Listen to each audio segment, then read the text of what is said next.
ಸರ್ವರೋಗಕ್ಕೂ ಇಲ್ಲಿ ಬೆತ್ತದ ಸ್ಪರ್ಶ ಹಾಗೂ ಭಂಡಾರವೇ ಮದ್ದು. ಈ ಮಠಕ್ಕೆ ಬಂದ್ರೆ ಯಾವ ರೋಗವಿದ್ರೂ ಗುಣವಾಗುತ್ತಂತೆ. ವಿಚಿತ್ರವೆಂದ್ರೆ ಮಾನಸಿಕ ರೋಗಿಗಳನ್ನ ಸರಪಳಿಗಳಿಂದ ಕಟ್ಟಿ ಪಶುಗಳಂತೆ ಕಾಣಲಾಗುತ್ತೆ. ಅದ್ಯಾವುದದು ಮಠ, ಅದೆಂತ ಚಿಕಿತ್ಸೆ ಅಂತೀರಾ? ಈ ಸ್ಟೋರಿ ನೋಡಿ.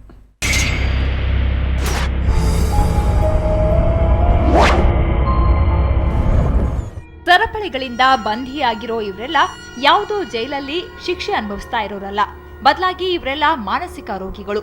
ಇವರಿಗೆ ಹಿಡಿದ ದೆವ್ವ ಭೂತ ಬಿಡಿಸೋಕೆ ಗೌಡಗೇರಾದ ವೈದ್ಯನಾಥ ಮಠದಲ್ಲಿ ಈ ರೀತಿ ವಿಚಿತ್ರ ಸಂಪ್ರದಾಯ ಇದೆ.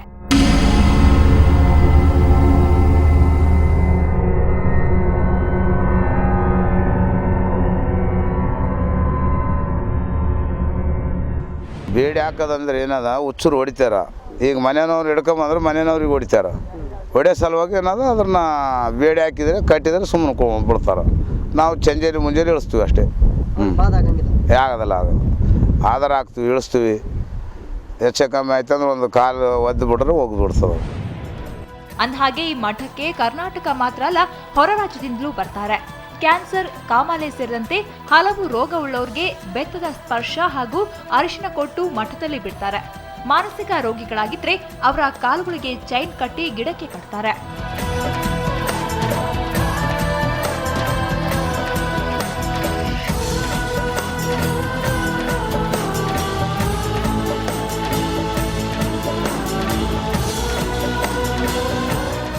ಹುಚ್ಚುತನ ಮಾಡಿದ ಕೆಲವೊಂದು ಮಾಡಿಸಿದ ಪೇಷಂಟ್ ಇದ್ರೆ ಅವರಿಗೆ ಆರಾಮಾಗಲಿಲ್ಲ.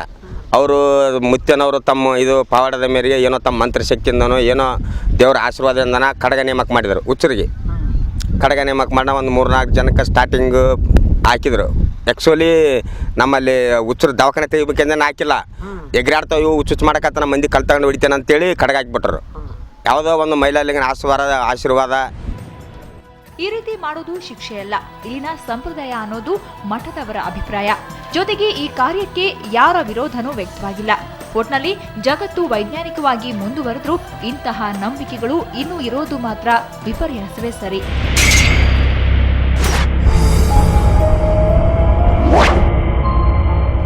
ಆನಂದ್ ಎಂ ಸೌದಿ, ಸುವರ್ಣ ನ್ಯೂಸ್ 24/7, ಯಾದಗಿರಿ.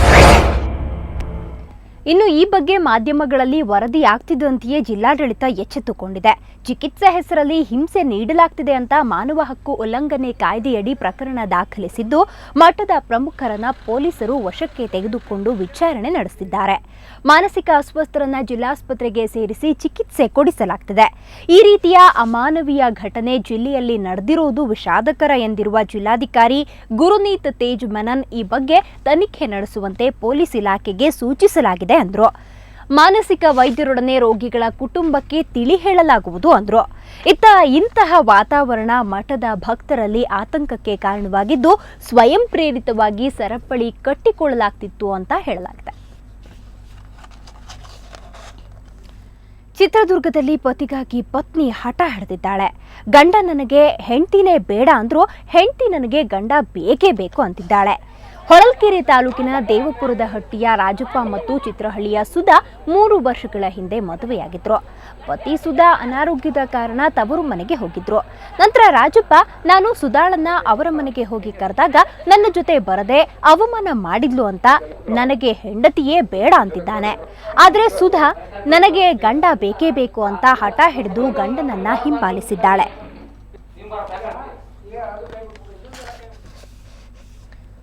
ಧಾರವಾಡದಲ್ಲಿ ಪತ್ತೆಯಾದ ಭಾರೀ ಪ್ರಮಾಣದ ಅಕ್ರಮ ಡಿಎಪಿ ಗೊಬ್ಬರ ಪ್ರಕರಣಕ್ಕೆ ಹೊಸ ತಿರುವು ಪಡೆದಿದೆ. ಈ ಗೊಬ್ಬರಕ್ಕೆ ನಿನ್ನೆ ಇಲ್ಲದ ದಾಖಲೆ ರಾತ್ರೋರಾತ್ರಿ ರೆಡಿಯಾಗಿದೆ. ಇನ್ನು ರೈತರು ಪಟ್ಟು ಬಿಡದೆ ಎಲ್ಲ 220 ಟನ್ ಗೊಬ್ಬರ ತಾಲೂಕಿನ ರೈತರಿಗೆ ವಿತರಿಸಬೇಕೆಂದು ಗೋದಾಮಿಗೆ ಬೀಗ ಹಾಕಿದ್ರು. ಆದರೆ ಅದನ್ನ ತಹಸೀಲ್ದಾರ್ ಸಾಹೇಬ್ರು ಬೀಗ ಮುರಿದು ಬೆಳಗಾವಿಗೆ ಕಳುಹಿಸಲು ಸಿದ್ಧರಾಗಿದ್ರು.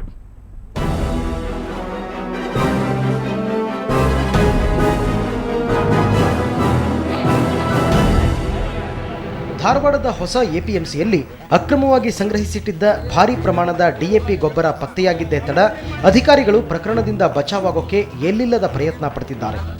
ನಿನ್ನೆ ಗೊಬ್ಬರ ಪತ್ತೆಯಾದಾಗ ಒಂದು ದಾಖಲೆ ಪತ್ರಗಳು ಇರಲಿಲ್ಲ. ಆದರೆ ರಾತ್ರೋರಾತ್ರಿ ಎಲ್ಲ ದಾಖಲೆ ಪತ್ರಗಳನ್ನು ರೆಡಿ ಮಾಡಿಕೊಂಡು ಸಿದ್ಧರಾಗಿದ್ದಾರೆ. ನಿನ್ನೆ ತಪ್ಪೊಪ್ಪಿಕೊಂಡಿದ್ದ ಅಧಿಕಾರಿಗಳು ಬೆಳಗಾವಿ ಜಿಲ್ಲೆಗೆ ಸೇರಿದ್ದು ಅಂತ ಹೊಸ ರಾಗ ತೆಗೆದಿದ್ದಾರೆ. ಸುಮಾರು 220 ಟನ್ ಡಿಎಪಿ ಗೊಬ್ಬರ ಪತ್ತೆಯಾಗಿತ್ತು. ಆದರೆ ಇದರಲ್ಲಿ 150 ಟನ್ನನ್ನು ಬೆಳಗಾವಿ ಜಿಲ್ಲೆಗೆ ಕಳುಹಿಸಲು ಸಿದ್ಧರಾಗಿದ್ದಾರೆ. ಹೀಗಾಗಿ ರೈತರು ಆಕ್ರೋಶಗೊಂಡು ಎಲ್ಲ 220 ಟನ್ ಗೊಬ್ಬರ ಧಾರವಾಡ ತಾಲೂಕಿನಲ್ಲೇ ವಿತರಿಸಬೇಕು ಅಂತ ಗೋದಾಮಿಗೆ ಬೀಗ ಹಾಕಿದರು. ಗೋಡೌನ್ ಕೀಲಿ ಹಾಕಿದ ತಕ್ಷಣ ತಾಲೂಕಿನ ದಂಡಾಧಿಕಾರಿಗಳು ತಹಸೀಲ್ದಾರ್ ಅವರು ಬಂದು ಯಾವುದೇ ಥರದ ತೀರ್ಮಾನವನ್ನು ಸರಿಯಾಗಿ ನಮಗೆ ಹೇಳಲಾರ್ದನ ಏನು ಅದು ಹಳೆ ಸ್ಟಾಕ್ ಏನು ಇಲ್ಲಿ ಐತಿ ಧಾರವಾಡ ಜಿಲ್ಲೆಯದ್ದು ಅದನ್ನಷ್ಟೇ ನಾವು ತಾಲೂಕಿಗೆ ಡಿಸ್ಟ್ರಿಬ್ಯೂಟ್ ಮಾಡ್ತೀವಿ, ಉಳಿದ 150 ಟನ್ನನ್ನು ನಮಗೇನು ಕೇಳಬೇಡ್ರಿ ಅನ್ನುವಂಥ ಬಂಡತನದ ಉತ್ತರವನ್ನು ಈ ಹೋರಾಟಗಾರರಿಗೂ ರೈತರಿಗೆ ಉತ್ತರವನ್ನು ಕೊಟ್ಟು ಗೋದಾಮಿಗೆ ಬೀಗ ಹಾಕಿದ್ದನ್ನು ತಹಶೀಲ್ದಾರ್ ರವಿ ಕರಿಲಿಂಗಣ್ಣನವರು ಮುರಿದು ಒಳನುಗ್ಗಿದರು. ಹೀಗಾಗಿ ತಹಸೀಲ್ದಾರ್ ಮತ್ತು ರೈತರ ನಡುವೆ ಮಾತಿನ ಚಕಮಕಿ ಉಂಟಾಯಿತು.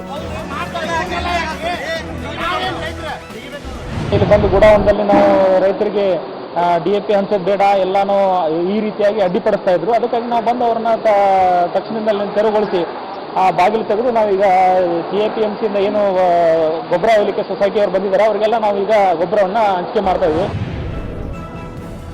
ಒಟ್ಟಿನಲ್ಲಿ ನಿನ್ನೆಯಿಂದ ಗೊಬ್ಬರ ಗದ್ದಲ ಇನ್ನೂ ಮುಗಿದಿಲ್ಲ. ಇತ್ತ ಅಧಿಕಾರಿಗಳು ಈ ಮಾಫಿಯಾದಿಂದ ತಪ್ಪಿಸಿಕೊಳ್ಳೋಕೆ ಪ್ರಯತ್ನ ನಡೆಸುತ್ತಿದ್ದಾರೆ ಅನ್ನೋ ಆರೋಪಗಳು ಕೇಳಿಬರ್ತಿವೆ. ಅತ್ತ ರೈತರು ಲೋಕಾಯುಕ್ತರ ಮೊರೆ ಹೋಗಲು ನಿರ್ಧರಿಸಿದ್ದಾರೆ.